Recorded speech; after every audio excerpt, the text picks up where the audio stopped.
Red tape from Washington is killing jobs, slowing the economy, and his measure aimed at controlling the government's out-of-control rules passed in the House last week. And he's released a very helpful chart. I love this chart. It's rather vivid, and it's it's a display of just how excessive regulations are blocking business growth and job creation. Joining us now, Congressman Kevin Brady. He's a member of both the House Ways and Means and Joint Economic Committees. Good to have you with us, Congressman. Thank you, Lou. I'm sorry. I'm a chump for stuff like this. I love this spaghetti chart about what's going on with regulation. How likely is it that you can make it possible for business owners to kind of just wad this up and throw it away? Well, I hope we can.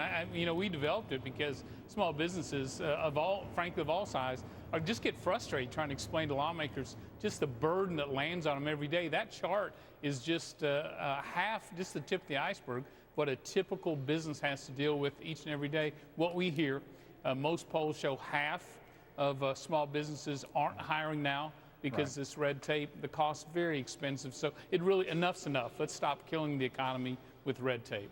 Are we going to see any progress? Are we going to see it enacted this year? Well, I hope so. The House passed a great bill out last week to call a timeout on these supersized red tape. Just a little common sense. My guess is the Senate's going to block it, and of course the economy is going to suffer as a result.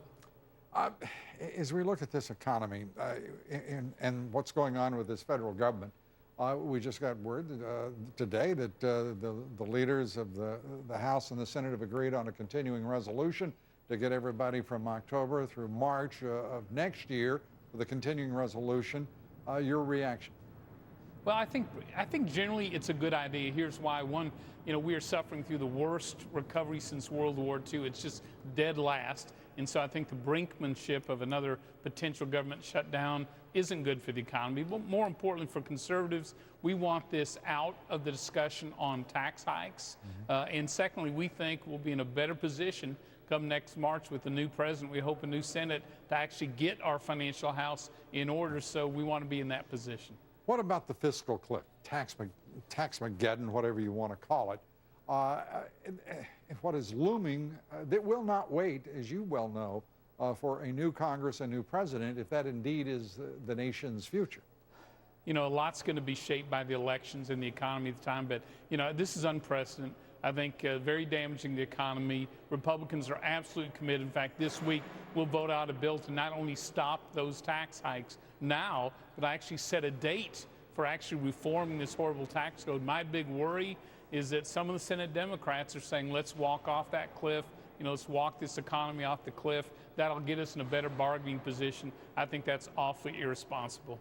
Irresponsible, but it also would all but assure, one would think, the election of Republicans all across the country, if indeed they were to take ownership, and that's what they would be doing by fulfilling that threat. They really would, and I think the American public, the last thing they want to see is this struggling economy getting worse. Plus, every new study shows that the president's tax hikes are going to hurt our economy. It's going to kill jobs. Really, is going to actually lower workers' paychecks. So, they're going to walk this economy off a cliff for a measure that will also hurt the economy. So, just doesn't make sense. Congressman Kevin Brady, good to talk with you. Thank you, sir.